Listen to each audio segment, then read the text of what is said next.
So let's take a look at what we have here then. So I've got 2 large chicken breasts there, and they're pretty chunky looking ones, and I've sliced it up nice and thin. I've got white mushrooms here, fresh mushrooms, 250 grams, 1 onion cut nice and small, tablespoon of garlic. In here I've got about equal parts of thyme and tarragon. There's like a teaspoon each or so, and then a couple of teaspoons there of English mustard. English mustard, the famous one if you don't know, is Coleman's. Very, very strong, got a lovely little flavour. We're going to start this off with a touch of olive oil, add some salt and pepper, and of course we're going to be adding some cream to this to make the sauce.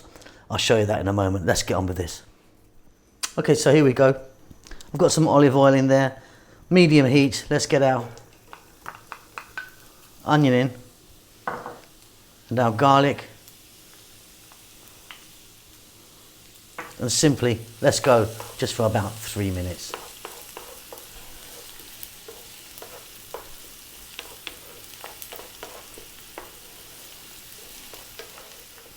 So there you go, 3 minutes there, just getting those onions and garlic together. We're now going to drop in all of our chicken. So this is chicken breast with no skin, no bone, cut nice and thin. Like I say, this is like 2 large breasts. Staying on this medium heat, 5 minutes, moving it around often.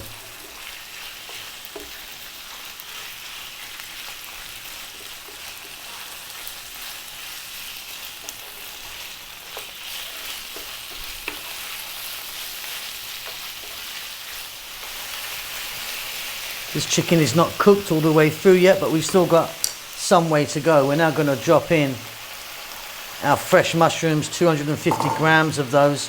They're going to cook right down. Salt, black pepper, 2 nice pinches of that. Then we're going to drop in that little bit of thyme and tarragon. I think tarragon works beautiful with the chicken. Another 5 minutes, staying on this heat, stirring often. The mushrooms will break down, maybe give off a little bit of moisture, depend on the mushroom type. This is nearly done. It's beautiful.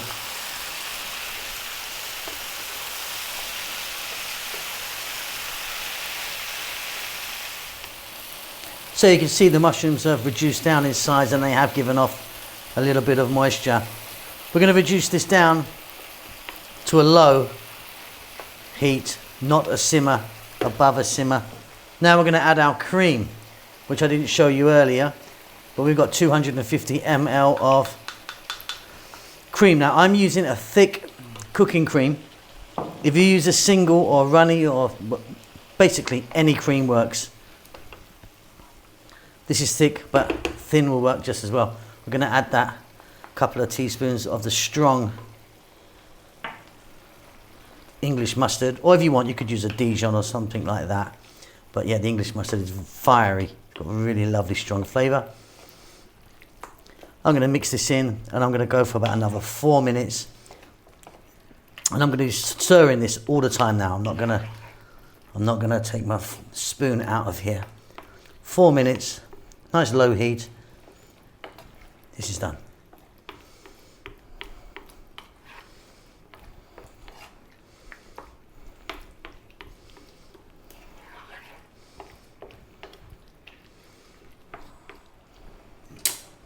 Off goes the heat. Check that for salt and pepper. It's going to be fine for me. That is beautiful. That's a no flour sauce we have in there. Some people make it with a roux, you know, with flour and milk. Just straight cream. That's beautiful. Let's set that aside. We can now do our pastry. Okay, let's get on with this pastry. So I've got water, cold, flour, butter and salt. Now, there's 2 things you need to know about making a simple short crust pastry like this.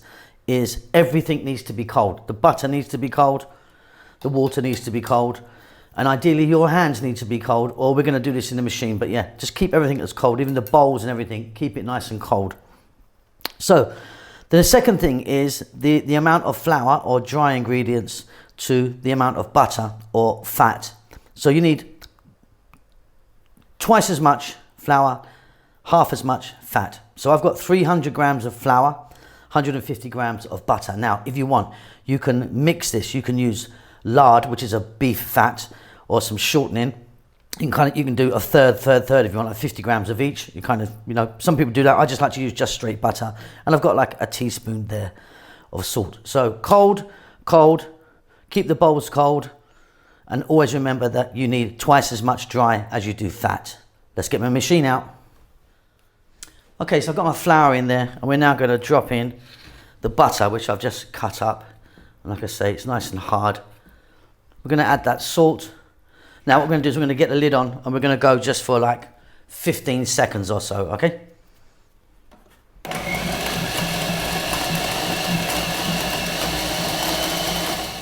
Okay, so the flour and the butter have been mixed, and we've got little lumps there of butter.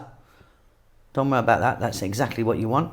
Now we're going to add some water, and again, cold. I'm using some ice water. Just want to add a little bit now. Get the machine back on, then we'll add a little bit more.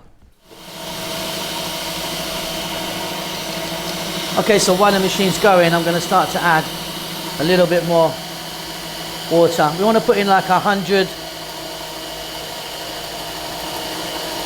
ml. So it's not a lot of water really. And it's going to start to gather up. And in about 1 or 2 minutes, in fact, here she goes now. She's turning herself into a little ball. Perfect. Okay, so there you go. So you've got yourself a nice pastry right there. Beautiful. And it feels really cold. Let's get it out. Okay, so it's looking beautiful. What we want to do is just get it into a nice ball, and don't over press it. And you don't want the heat of your hands really on it too much, really. That's fantastic. All we're going to do now is get some plastic wrap, cling film or whatever you call that. Cover that over. Minimum 30 minutes overnight. Fabulous. That's ready to go. Right, there you go. Simple. In the fridge. Lovely. Okay, so job one is take a knife, cut that down the middle,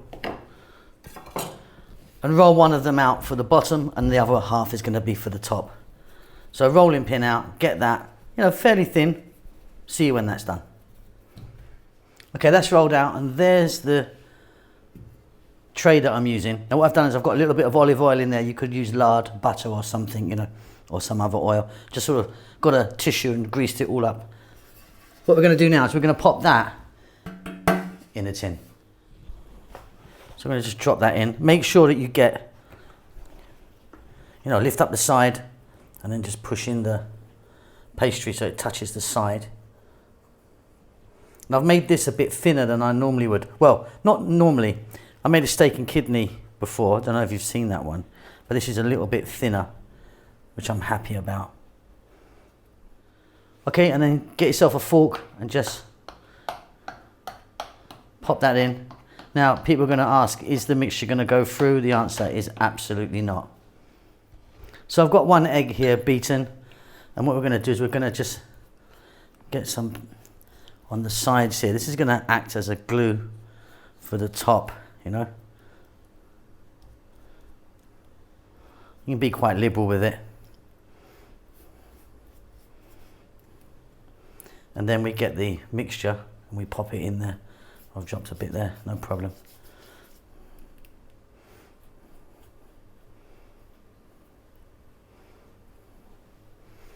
Let me just fix that there on the side, you see. And then I just get the mixture and then I drop that in to our pie. I just spread it out so it's nice and even, and then what we've got to do is roll out the top. Very simple. Okay, and then I've just rolled out the top, so on that goes, which is beautiful.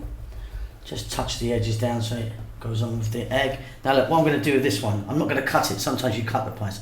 I'm going over. So we're going to get a big lot of pastry on top like this, which is lovely. It gets nice and crispy and crunchy. Well, that's the idea anyway. So you're not really sort of crimping it either, you know.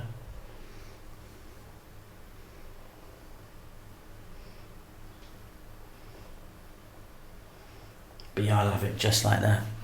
So next up, we're going to get the balance of the beaten egg, and we're just going to wash this.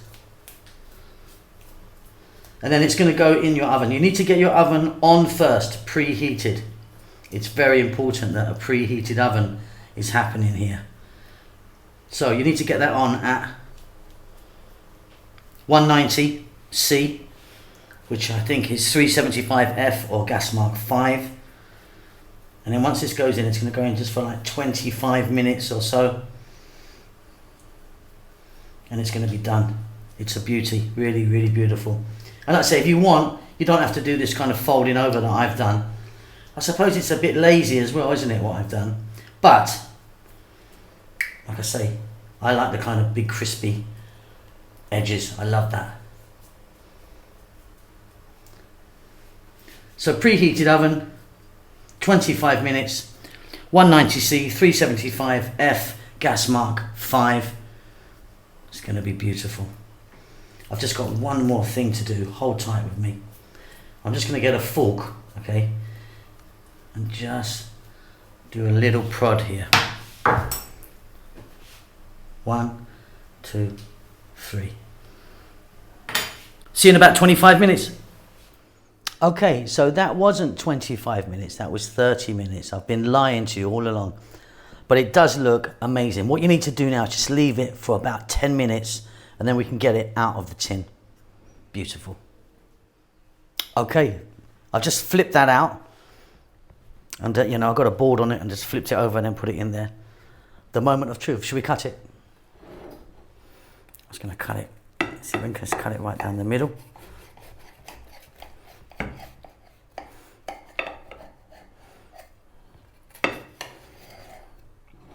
See if we can get a quarter.